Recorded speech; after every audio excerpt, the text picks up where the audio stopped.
town of Blackwood Creek sat nestled deep within the valleys of Tennessee, a place where the fog seemed to cling permanently to the ancient oaks that lined the cracked asphalt roads. I had purchased the Victorian property at the end of Elm Street for a price that should have raised immediate alarms, but my desperation for a quiet place to write outweighed my common sense. The house stood like a rotting tooth against the gray sky, its peeling white paint revealing the gray, weathered wood beneath, while the windows stared back at me like hollow, dead eyes waiting for a spark of life. I parked my car in the gravel driveway, the sound of crunching stones breaking the unnatural silence that blanketed the area. And for a moment, I felt a heavy, oppressive weight settle in my chest, as if the air itself was trying to push me away from the front porch. The real estate agent, a nervous man named Mr. Henderson, met me at the door with a set of rusted iron keys that jangled loudly in his shaking hands, a sound that echoed too sharply in the damp air.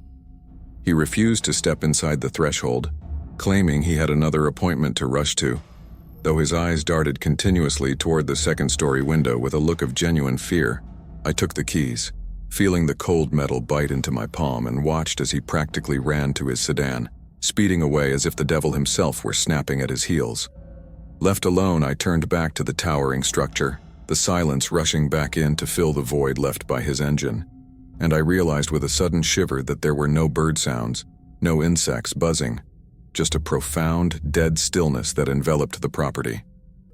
Pushing open the heavy oak front door, I was greeted by the stale, suffocating scent of dust, mildew, and something sweeter, like decaying flowers left too long in a vase.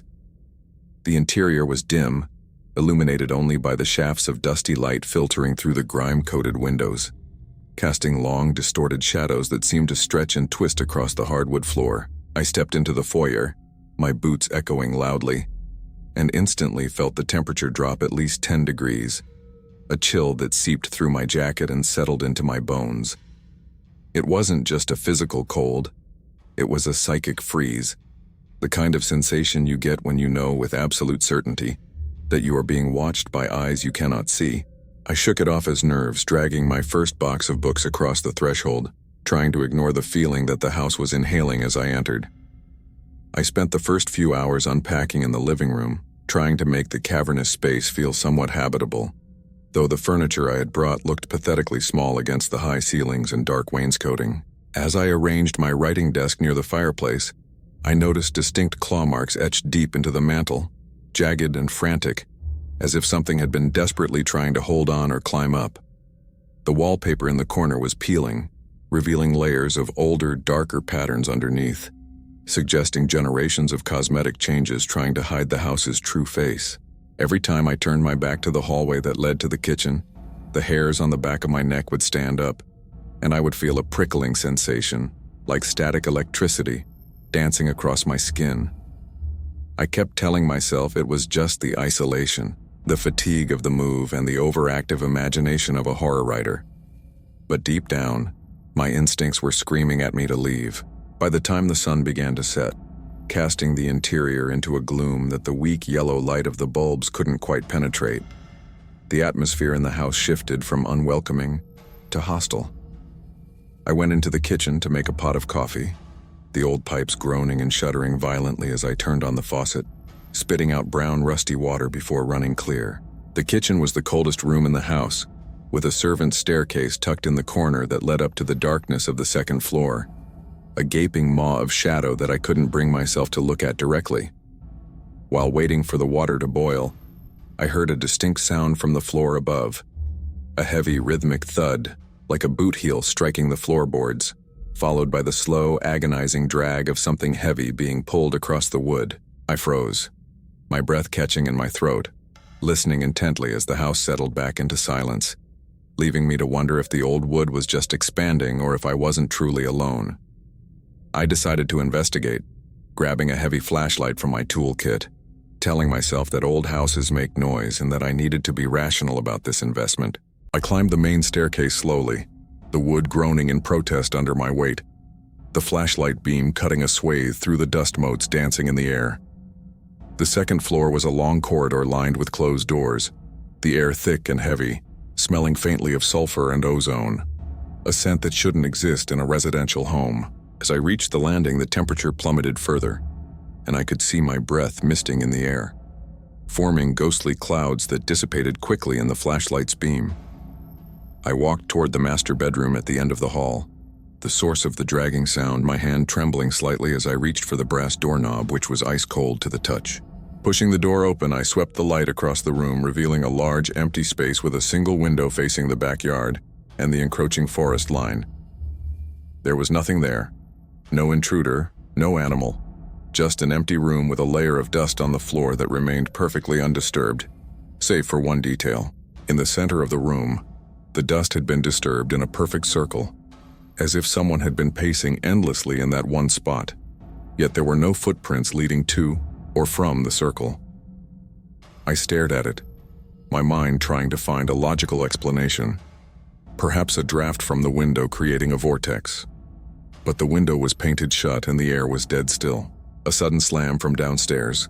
The front door I had definitely locked made me jump, my heart hammering against my ribs like a trapped bird, and I spun around to face the hallway.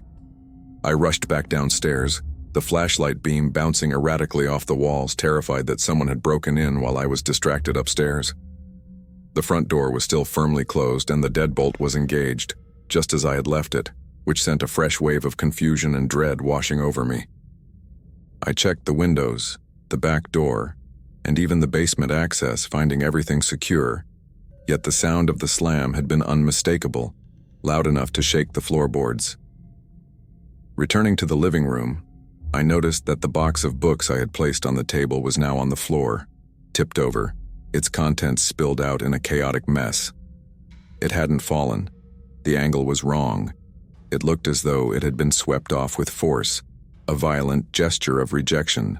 Determined not to be chased out on my first night, I cleaned up the books and forced myself to sit down with a cup of coffee, turning on every light on the first floor to banish the shadows.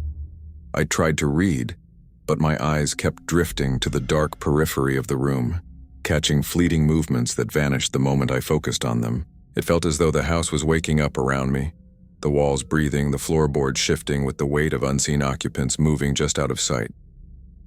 I started speaking aloud, narrating my actions to fill the silence, a pathetic attempt to assert dominance over a space that clearly belonged to something else.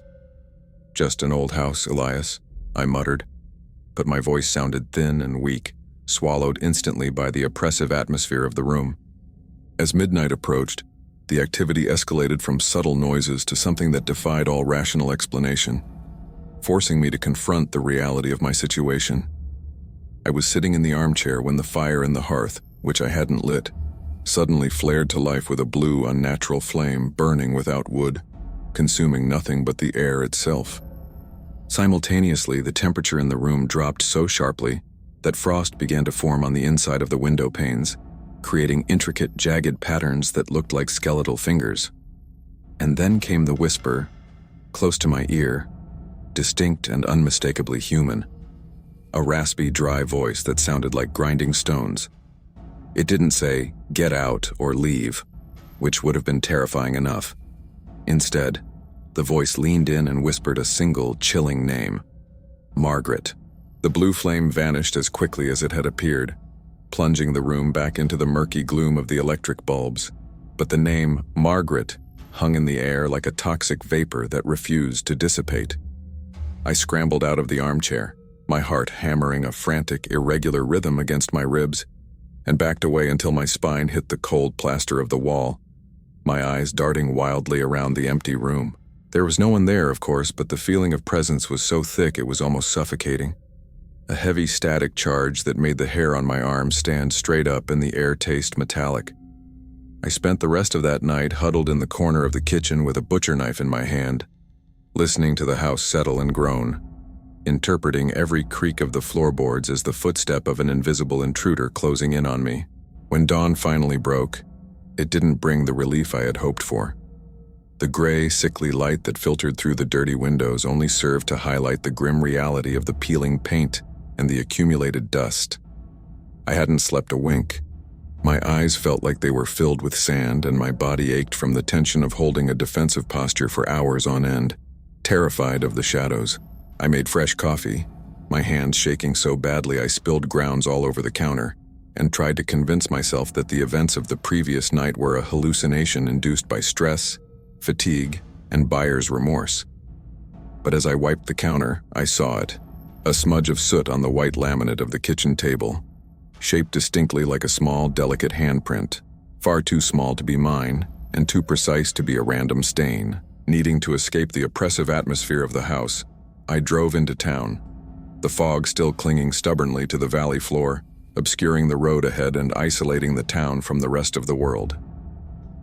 Blackwood Creek was a dying town, a collection of brick buildings with boarded-up windows and a few stubborn businesses hanging on by a thread, relics of a prosperous past long gone. I pulled into the lot of Sally's Diner, the only place that looked open, hoping for a hot meal and perhaps some conversation to ground me back in reality and silence my racing mind. As I walked in, the bell above the door chimed cheerfully, a stark contrast to the silence that instantly fell over the few patrons inside, who stopped eating to stare at me with a mixture of curiosity and deep suspicion. I sat at the counter and ordered breakfast, feeling the weight of the locals' eyes on my back, their low murmurs sounding like the buzzing of angry hornets discussing the stranger in their midst. When the waitress, an older woman with tired eyes and a name tag that read Betty, poured my coffee, I casually mentioned that I had bought the old Victorian place at the end of Elm Street. Her hand jerked violently, splashing hot coffee onto the saucer, and the color drained from her face, leaving her looking as gray and worn as the pavement outside. "You shouldn't be there," she whispered, leaning in close so the others wouldn't hear, her voice trembling with genuine concern. "That's the Blackwood estate. Nobody's lived there since the incident with little Margaret in the 20s. The house, it doesn't let people go." I pressed her for details, desperate for answers, but she clamped her mouth shut, terrified, and hurried away to the kitchen, leaving me with a cold plate of eggs and a stomach full of dread. I finished my meal quickly and headed to the local library, a damp basement room in the municipal building, determined to find out who Margaret was and what incident Betty was referring to. The archives were disorganized, a mess of yellowing newspapers and microfilms. But after hours of searching, I found an obituary from November 1928. Margaret Blackwood, aged 7, had died of a sudden illness, but the accompanying article hinted at rumors of madness within the family, and a sealed-off room in the attic that no one was allowed to enter, not even the police. Driving back to the house felt like driving to a funeral. The closer I got, the heavier the air became until it felt like I was moving underwater, the pressure building against my eardrums. The house stood waiting for me, the windows reflecting the setting sun in a way that made them look like they were burning with an internal, malevolent fire. I parked the car and sat there for a long time, gripping the steering wheel, fighting the urge to turn around and never look back. But my writer's curiosity, and my financial investment, forced me out. As I walked up the porch steps, I noticed that the wooden rocking chair I had placed by the door was now facing the window, as if someone had been sitting there, watching the interior of the house while I was gone. Entering the house again was a physical assault on the senses. The smell of decaying flowers was overpowering now, cloying and sweet, masking the underlying scent of mold and rot that permeated the walls. I went straight to the living room, intending to pack a bag and stay at a motel, but I found my suitcase already open on the floor, my clothes scattered in a perfect circle. In the center of the clothes lay a child's doll, ancient and porcelain with one eye missing and a cracked face, looking up at the ceiling with a grotesque, frozen smile. I had never seen this doll before. It hadn't been in the house when I moved in, and I certainly hadn't brought it with me, which meant someone or something was toying with me. I backed away from the doll, horror rising in my throat like bile, and bumped into the hallway table, knocking over a lamp that shattered loudly on the hardwood floor. The noise triggered an immediate response from the house. The heavy pounding I had heard the night before started again, but this time it wasn't coming from the second floor. It was coming from beneath my feet, from the basement, a rhythmic booming like a giant fist striking the underside of the floorboards, shaking the dust from the rafters. Boom, boom, boom. Dust rose from the cracks in the wood, and the crystal chandelier above me began to sway violently, the glass pieces chiming a discordant, frantic melody. I ran to the kitchen where the basement door was located, intending to barricade it, to pile every piece of furniture I owned against it, to keep whatever was down there inside. But when I skidded into the room, I stopped dead in my tracks. The basement door, which I had padlocked shut upon my arrival, was standing wide open.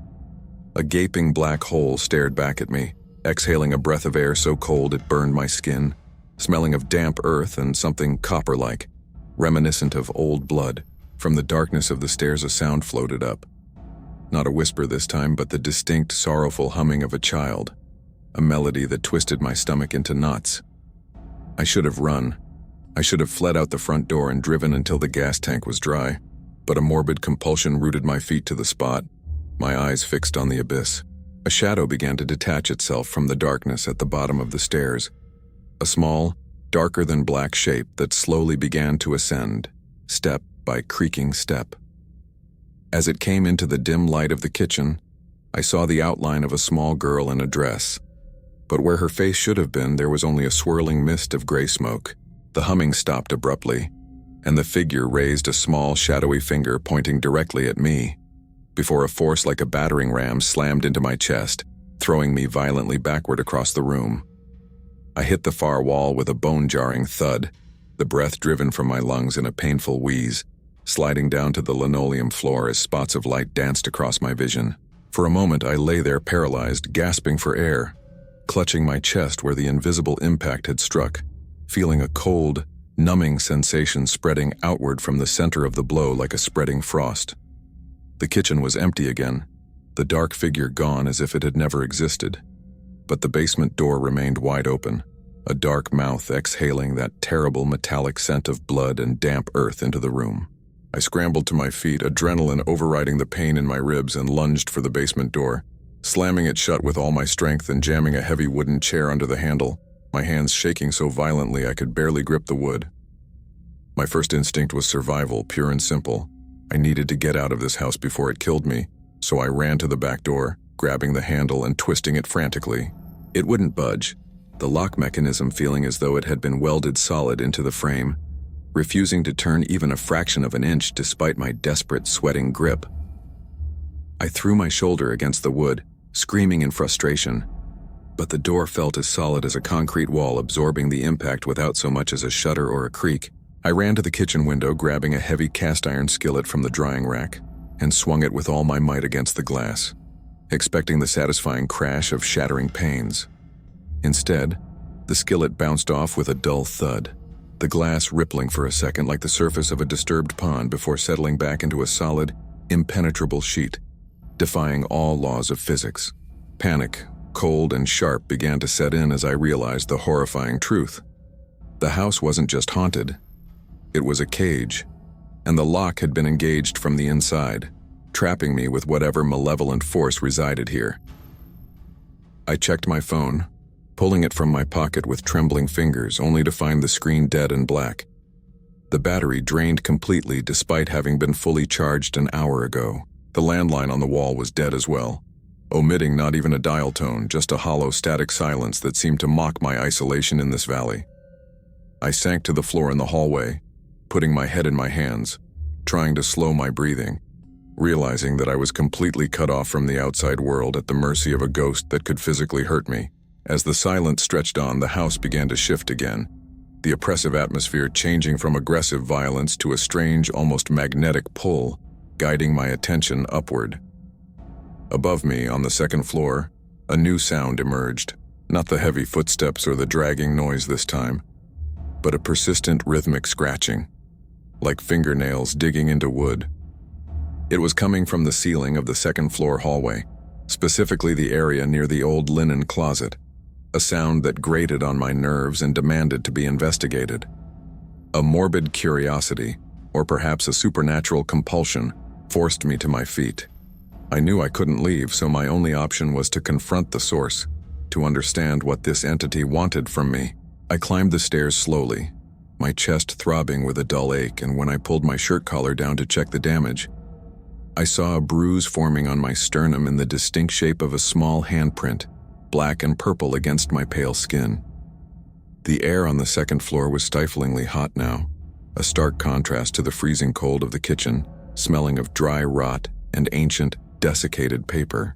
I followed the scratching sound to the end of the hall, looking up at the ceiling where the access panel to the attic had been painted over so many times it was barely visible against the plaster. The scratching stopped the moment I stood directly beneath it, replaced by a heavy, expectant silence as if the house was holding its breath, waiting for me to break the seal. I went back to the utility closet and grabbed a hammer and a pry bar, the tools feeling heavy and lethal in my hands, and dragged a stepladder to the spot beneath the attic hatch. With a deep breath, I jammed the pry bar into the seam of the hatch, cracking the layers of old paint that flew off in chips like dried skin and pulled down with all my weight. The wood groaned in protest, a sound like a dying animal, before the hatch gave way with a screech of rusted hinges, swinging down and releasing a cloud of choking gray dust. A ladder slid down, rattling as it hit the floorboards, and I stared up into the square of absolute darkness, feeling a wave of nausea roll over me as the heat from the attic washed down, carrying the scent of lavender and decay.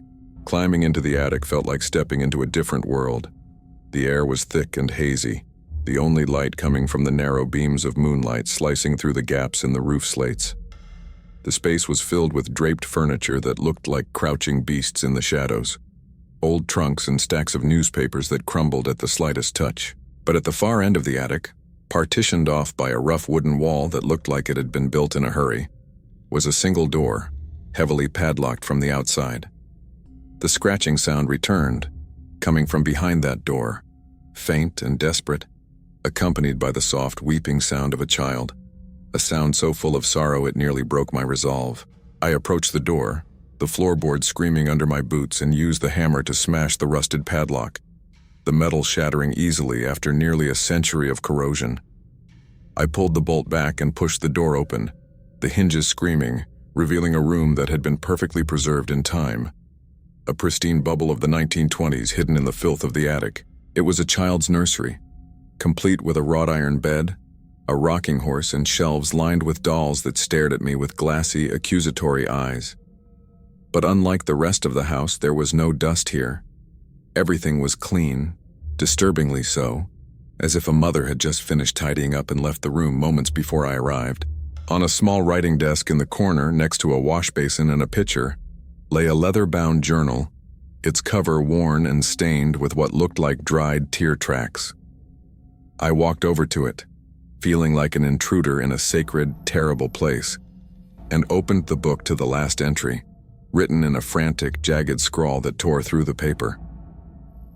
November 14th, 1928. We have to keep her in here.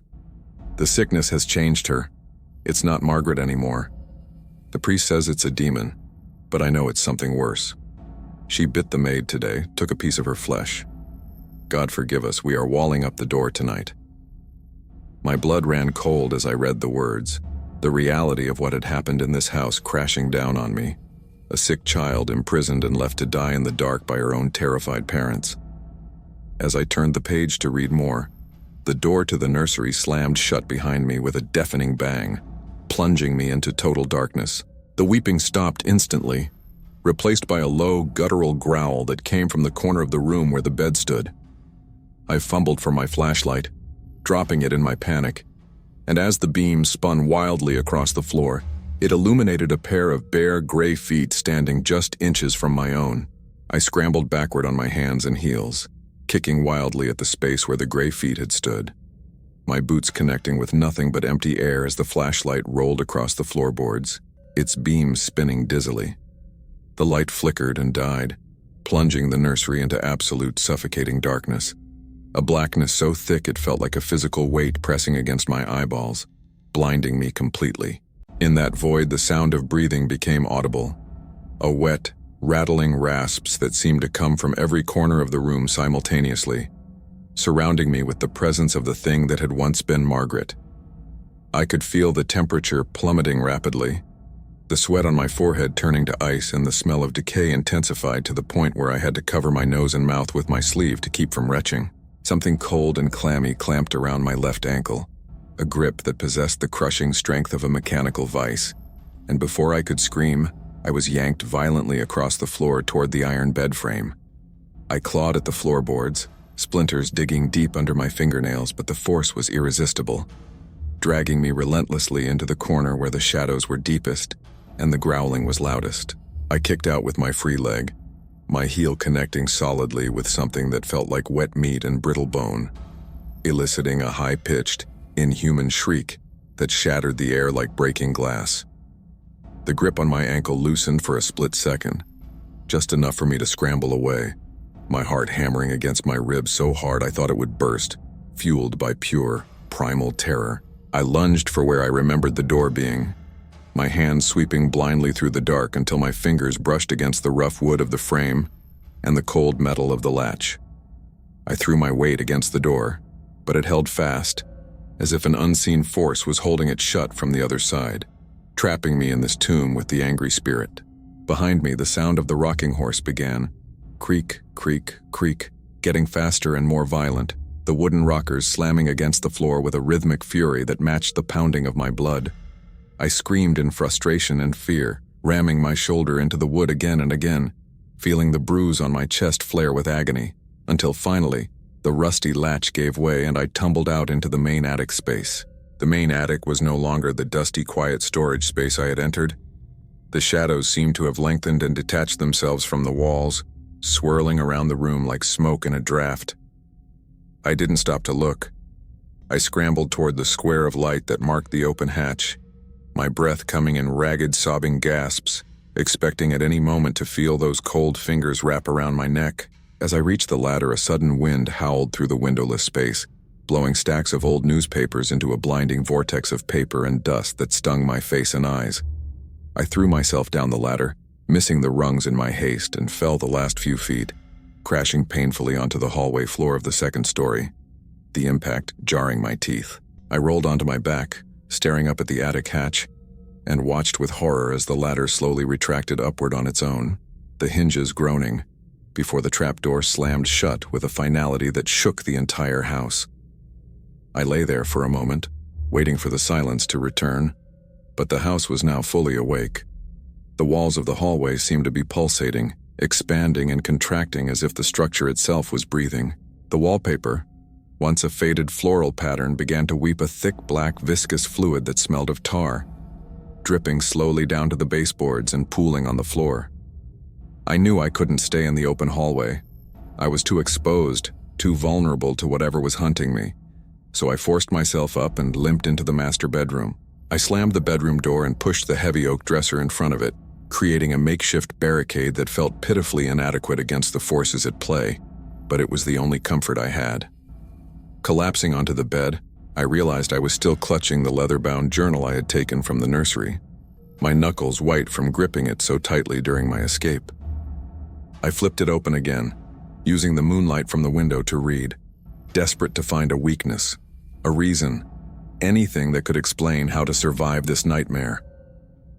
The entry following the one I had read was even more disturbed, the handwriting barely legible, written in jagged, frantic strokes that tore the paper.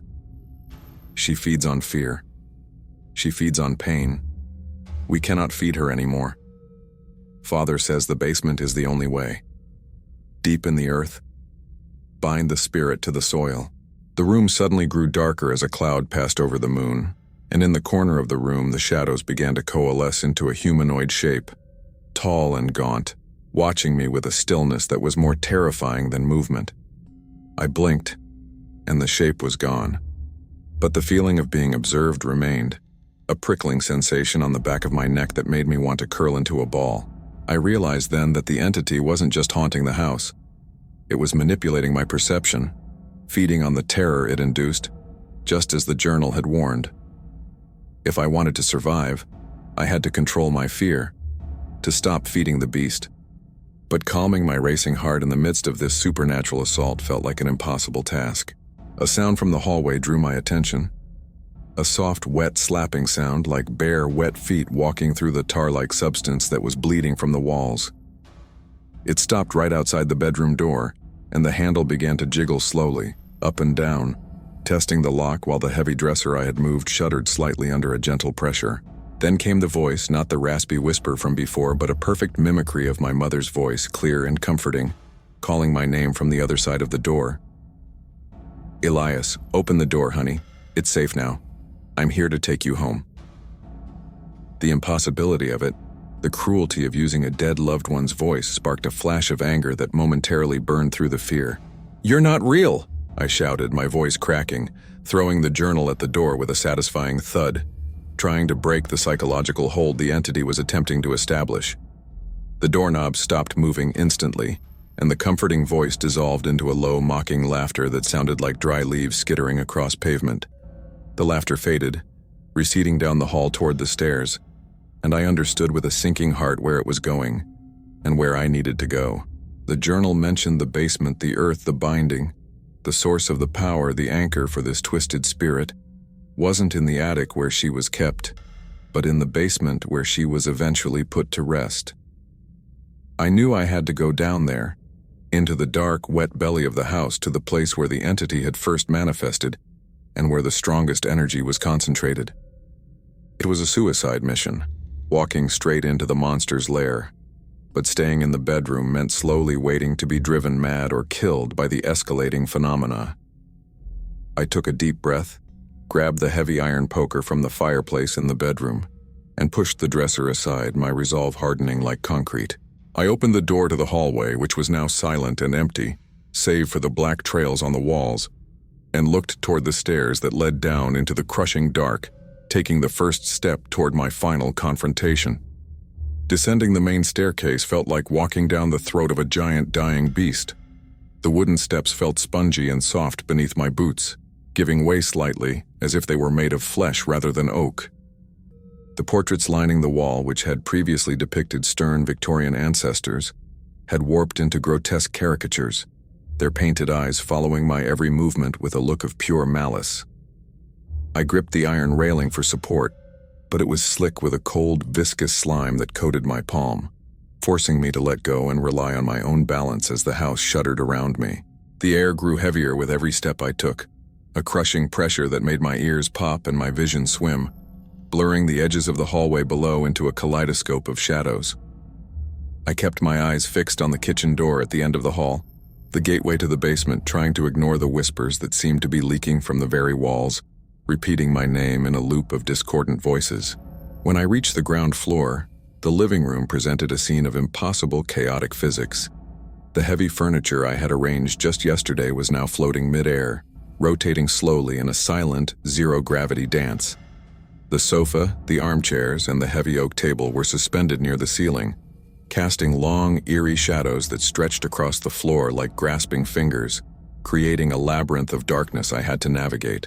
I ducked under a floating lamp, the bulb flickering with a dying orange light, and moved toward the kitchen, the air crackling with static electricity that made the hair on my arm stand up and sparked against the metal of the fireplace poker I wielded. It was a display of raw power meant to intimidate, to show me that the laws of nature did not apply within these walls. But my fear had been replaced by a grim, fatalistic determination to end this. The kitchen was freezing, the temperature so low that my breath plumed before me in thick, white clouds, and frost covered the cabinets and the linoleum floor in a glittering, deadly sheet. The basement door, which I had barricaded earlier, was now shaking violently, rattling in its frame as if something enormous was throwing itself against the wood from the other side, desperate to get out, or to get me in. I could hear a sound coming from behind it, a low, guttural chanting that didn't sound like any language I knew, a rhythmic, guttural drone that vibrated in my chest bones. I approached the door, the poker raised, and with a trembling hand, I removed the chair I had jammed under the handle, half expecting the door to explode outward the moment the pressure was released. Instead, the shaking stopped instantly, replaced by a silence so profound and sudden that it was more terrifying than the noise, a silence that invited me into the dark. I pulled the door open, the hinges screaming a high-pitched protest that echoed through the silent house, revealing the wooden steps plunging down into an abyss of absolute blackness. The smell that wafted up was overpowering, a noxious mix of wet earth, rotting meat, and something sharp and chemical, like old formaldehyde used for preservation. I clicked my flashlight on, shaking it until the beam steadied, and pointed it down the stairs, but the light seemed to be swallowed by the darkness after only a few feet, failing to reach the bottom. I took the first step, the wood groaning under my weight, and felt a cold draft rush past me, touching my face with icy fingers, whispering unintelligible threats into my ear as I began my descent into the earth. Halfway down the stairs, the flashlight beam finally caught the floor of the basement, packed dirt, uneven and strewn with debris, looking more like an open grave than a part of a home. The walls were made of rough-hewn stone, weeping with moisture, and thick gnarled tree roots had broken through the mortar, twisting and coiling along the ceiling like petrified snakes. In the center of the room, where the dirt floor was most disturbed, sat an old rusted iron chair bolted to the ground with leather straps dangling from the arms and legs, stained dark with fluids that had dried decades ago. It was a torture device, plain and simple, a place where someone had been held against their will, and the energy radiating from it was a palpable wave of suffering and rage. I stepped onto the dirt floor, my boots sinking slightly into the soft earth, and swept the light around the perimeter, looking for the grave mentioned in the journal, the place where the spirit was bound.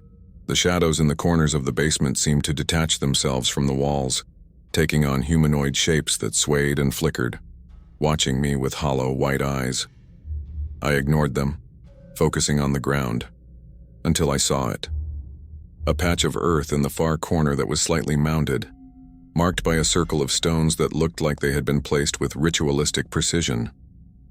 I moved toward it, the poker held tight, knowing instinctively that this was the source, the anchor that kept Margaret's twisted spirit tethered to this plane of existence.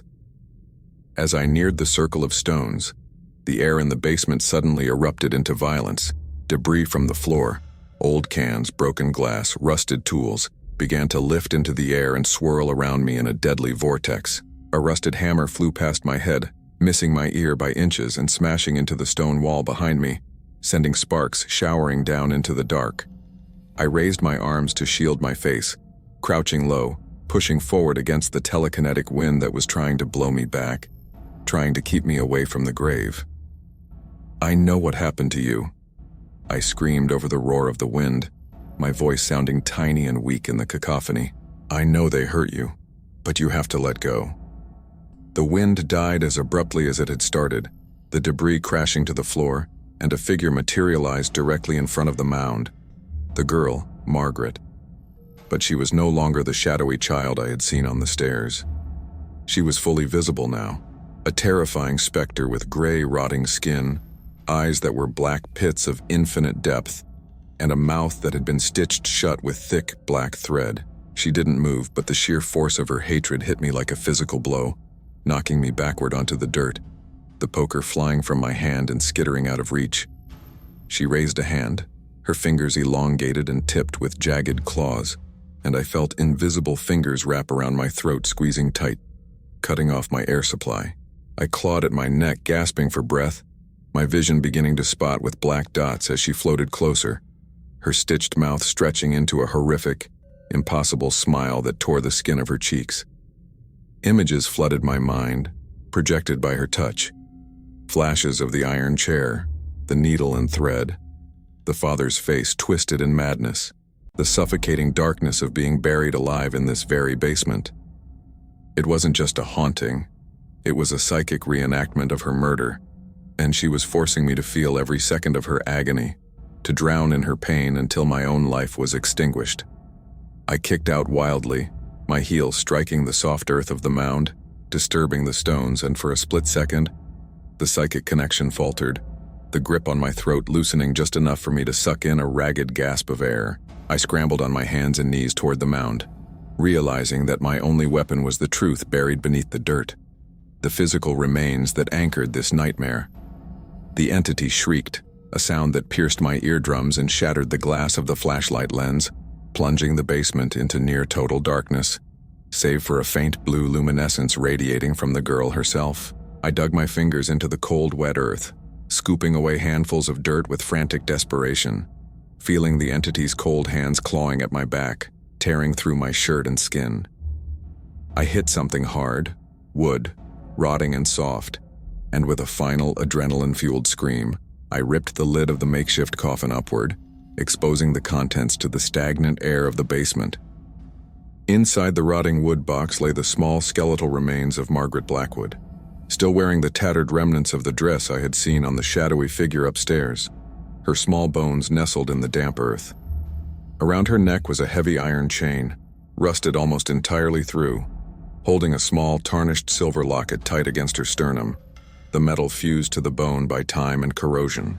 The moment the beam of my broken flashlight hit the remains, a piercing, unearthly shriek filled the basement, vibrating inside my own skull, shattering the last remnants of my sanity as the blue glow around the entity flared into a blinding, searing white brilliance that lit up every crack in the stone walls. The spirit recoiled violently from the light, her stitched mouth tearing open in a silent, horrific scream of absolute fury, as the psychic weight on my mind doubled, forcing me face first into the dirt beside the open grave. I felt her memories flooding my brain again, drowning out my own thoughts. Not just the pain this time, but the profound, endless loneliness of being buried alive in the dark. A century of waiting for someone to find her and acknowledge the crime. The basement walls began to crack under the supernatural pressure, fissures racing across the stone like spider webs, and dirt rained down from the ceiling between the twisting tree roots, threatening to bury me alive alongside her in this cursed pit. I knew I had to break the physical anchor, the object that had held her rage focused for so long, and my eyes locked onto the silver locket chained to her chest, realizing it was the focal point of the binding. Ignoring the freezing cold that burned my exposed skin and the phantom claws tearing at my back, I reached into the coffin, my fingers brushing against the brittle bone of her ribcage. I grabbed the locket with both hands and pulled with all my remaining strength. Adrenaline fueling my muscles as the rusted chain snapped with a dull, wet crunch that seemed louder than the chaotic noise filling the room, severing the connection. As the chain broke, the basement erupted in a blinding flash of cold white light that knocked me backward against the stone wall, winding me completely and leaving me gasping for air on the damp floor. The shrieking stopped instantly, replaced by a sound like a massive intake of breath, a gasp that seemed to suck all the oxygen out of the entire house, followed by a profound, ringing silence. The blue glow faded into nothingness. The floating debris crashed to the floor around me, and the crushing weight on my chest evaporated, leaving me trembling on the damp earth, staring into the suddenly empty, quiet darkness. I lay there for what felt like hours, shivering uncontrollably in the freezing dark, unable to move my limbs, listening to the sound of my own ragged breathing and the steady drip of water from the roots above. The oppressive, malignant atmosphere was gone, sucked out of the space, replaced by the natural, damp deadness of an old root cellar. But the psychic wounds felt raw and open, stinging with every beat of my heart. I eventually forced myself to crawl away from the open grave, scrambling up the stairs on hands and knees, terrified that the darkness might grab my ankle one last time. But nothing moved in the shadows below. The kitchen door opened easily this time, the supernatural lock disengaged by the breaking of the bond, and I stumbled out into the weak dawn light filtering through the dirty windows, blinding me momentarily. The house felt dead, truly empty for the first time since I had arrived, the floating furniture in the living room having crashed down into broken heaps on the floor during the climax. I didn't pack my belongings, I didn't even look back at the ruin of my ambitions. I just grabbed my car keys from the hook by the door, got into my vehicle, and sped down the gravel driveway, never once checking the rearview mirror until I was miles past the town limits. I spent the next week in a cheap motel 3 towns over, nursing the deep, blackened bruising on my neck and chest, and trying to stop my hands from shaking long enough to hold a coffee cup without spilling it. I made an anonymous call to the county sheriff about human remains in the basement of the Blackwood property, giving them enough information to find her without implicating myself in the madness that had occurred there. I never went back to talk to the real estate agent or Betty at the diner. Some truths are too heavy to share with the living, and some experiences mark you in ways that words cannot explain to those who haven't felt the cold touch of the dead. The local news reported the discovery of the historic remains a few days later, and gave the town some closure, though they glossed over the horrific details of how she had died, attributing it to a tragic family secret rather than the torture it was. I read the articles online in my dim motel room, knowing the awful truth that was buried beneath the sanitized words, feeling a strange, sorrowful connection to the girl I had freed from her century-long imprisonment.